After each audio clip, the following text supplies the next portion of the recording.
তারপরে এখানে ফাইল থেকে নিয়ে এসে সিকোয়েন্স আমাদের নিতে হবে। সিকোয়েন্স এটা ডিজিটাল এসএলআর এটাতে সিলেক্ট করা আছে। আমি প্রথমটাতে গেলাম, 30 ফ্রেমে নেই। সিকোয়েন্স আসলো, এটুকু আমাদের জানা। এখন বিষয় হলো এই যে এখানে আমরা দুই ধরনের কাজ করবো। এটা হলো মাস্কিং এর কাজ করব, আর একটা হলো গ্রেডিয়েন্ট কালারের কাজ। মাস্কিং এর কাজটা হলো প্রথমত এটা ব্যাকগ্রাউন্ড কালো দেখাচ্ছে, তার মানে এখানে কালো দেখাচ্ছে কিন্তু এটা আসলে কোনো কালার নাই এখানে। এখানে কালার নিতে গেলে আপনার এই যে প্রজেক্ট প্যানেলের এখানে রাইট বাটন ক্লিক করতে হবে, নিউ আইটেম, নিউ আইটেম থেকে কালার ম্যাট। কালার ম্যাট শুধু কালারের জন্য, অ্যাডজাস্টমেন্ট লেয়ার যেমন আমরা লেয়ার হিসেবে ব্যবহার করছিলাম, এটা হলো কালার ম্যাট কালারের জন্য। যে এখান থেকে আপনি কালার সিলেকশন করবেন, ওকে করেন। এটাকে নিয়ে এসে ভিউ ওয়ানে দিলাম, টাইমলাইনটা বড় করলাম প্লাস দিয়ে। তাহলে এটা যদি আবার কালার চেঞ্জ করতে চান কি করবেন, ডাবল ক্লিক করবেন, এই যে প্রজেক্ট প্যানেলের এখানে ক্লিক করে আপনি আবার কালারটা চেঞ্জ করতে পারবেন। তাহলে এটা হলো যদি ব্যাকগ্রাউন্ডে কালার দরকার হয়। কারণ আমি প্রথমে যেটা দেখাবো সেটা হলো মাস্কিং। এটা একটা খুব ছোট্ট একটা কাজ, কিন্তু খুবই আপনাদের কাজে দিবে।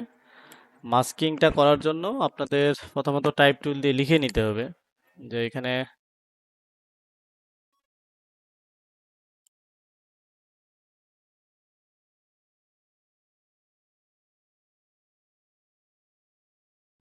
টাইপ টুল দিয়ে প্রথমত লিখে নিচ্ছি যে আমার নামটাই দিই,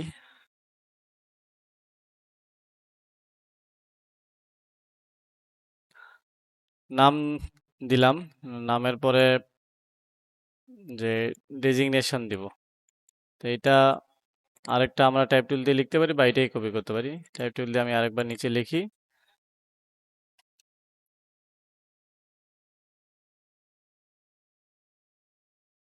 তাহলে নামের, আচ্ছা এখানে একটা জিনিস দেখেন, এখানে আমাদের ভুল হয়েছে যে নাম আর ডেজিগনেশন পুরো দুইটাই এক লেয়ারে হয়ে গেছে। কারণ কি, যে এই লেয়ারটা আমার সিলেক্ট করা ছিল। তো লেয়ার সিলেক্ট থাকা অবস্থায় যদি আপনি লিখেন, ওই লেয়ারটা ওই লেয়ারের সাথে অ্যাডজাস্ট হয়ে যাবে। এই জন্য আপনাকে কি করতে হবে, লেয়ারগুলোর বাইরে সিলেক্ট করতে হবে, তারপর আপনি টাইপ টুল দিয়ে আবার লিখতে পারবেন। এবার আলাদা লেয়ার হচ্ছে, দেখেন।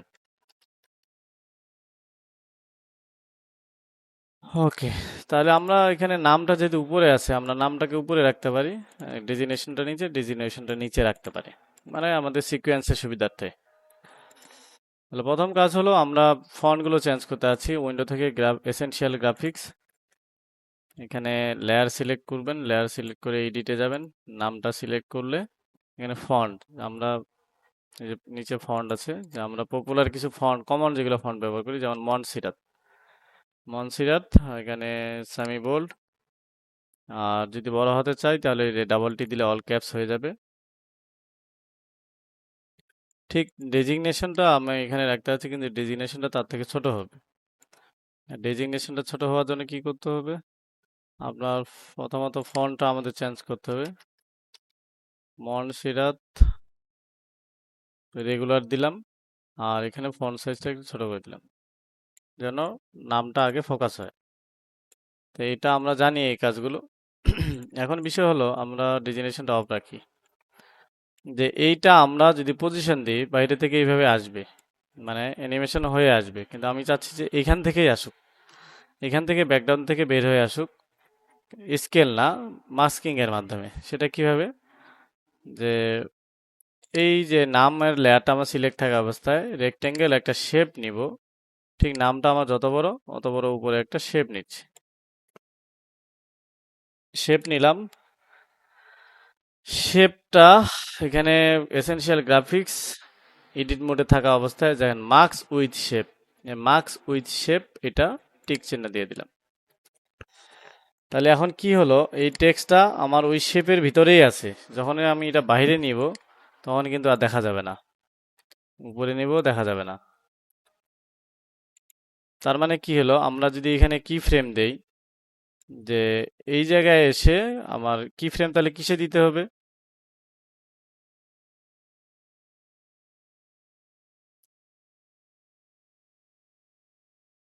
কি ফ্রেম কি করতে হবে, পজিশন করতে হবে না? ইফেক্ট কন্ট্রোল এখানে এসে যে আমি আর কোনটাতে আমরা পজিশন দিব একটু মনোযোগ দিয়েন। আমার টেক্সটটা নাম তরিকুল ইসলাম, এই টেক্সটটা আমি এখানে সিলেক্ট করলাম, ঠিক এইটাই এখানে ওপেন করব। ওপেন করলে আমি এখানে নিচে দেখতে পাবো, তাহলে এইখানে আমাদের নিচের দিকে আসলে আপনি ট্রান্সফর্ম পাবেন। এই ট্রান্সফর্মে এখানে পজিশন দিতে হবে। এখানে কিন্তু দুইটা অ্যানিমেশন আছে, একটা হলো ভেক্টর অ্যানিমেশন যেগুলো পজিশন স্কেল আগে আমরা করছি, এখান থেকে না। যেহেতু এটা টেক্সট, এই টেক্সটটার জন্য আলাদা এখানে ইফেক্ট আছে, সেই ট্রান্সফর্ম ইফেক্ট থেকে আমাকে পজিশন দিতে হবে। তাহলে পজিশন একটা কি ফ্রেম নিলাম, যে এই এখন যে এখানে আমার প্লে হেড বা ইন্ডিকেটরটা আছে এখানে আসে এই অবস্থায় থাকবে। তাহলে একটা কি ফ্রেম হয়ে গেছে। ইন্ডিকেটরটা সামনের দিকে নিয়ে আসলাম শুরুতে, শুরুতে এটা আমার কোথায় থাকবে, শুরুতে আমি চাচ্ছি যে এটা উপর থেকে আসুক। তাহলে উপর থেকে এই যে উপরে বাইরে বের করে দিলাম, তার মানে কি হলো, এই যে উপর থেকে বের হয়ে আসলো, কোথায় থেকে, ওই যে মাস্কিং এর উপর থেকে। তো ঠিক এটা যেভাবে আসতেছে দেখেন, এই কাজটা আবার রিপিট হবে এবার ডেজিগনেশনে। ডেজিগনেশনটা অন করলাম, এটা আমি চাচ্ছি নিচ থেকে উপরে আসুক, বা লেফট রাইট আমরা যে কোনো ভাবে করতে পারি। তাহলে অবশ্যই প্রথমত লেয়ারটা সিলেক্ট করতে হবে, তারপরে শেপ দিয়ে এটাকে মাস্কিং করে নিতে হবে, মানে শেপটাকে উপরে নিতে হবে ওই লেয়ারে সিলেক্ট থাকা অবস্থায়। এটা তারপরে এখানে মাস্ক উইথ শেপ সিলেক্ট করলাম। সিলেক্ট করে তারপরে কি হয়ে গেল, এখন আমাদের শুধু কি ফ্রেম দিতে হবে। তাহলে এটা কোনটা, এই যে দ্বিতীয়টা গ্রাফিক ডিজাইনার, এটা ওপেন করি। ট্রান্সফর্ম, ট্রান্সফর্মের এখানে কি ফ্রেম দিলাম, যে প্রথমত এখানেই থাকবে, শুরুতে এটাও বাইরে থাকবে। এটা বাইরে কোথায়, এটা নিচের দিকে দেই, নিচের দিকে এইদিকে। তাহলে এই দুইটাই একসাথেই হয়ে আসতেছে। তো চাইলে এটা আমরা কি মানে যেমন উপরে নিচে একসাথে করলাম, চাইলে আমরা এটা লেফট রাইটও করতে পারতাম।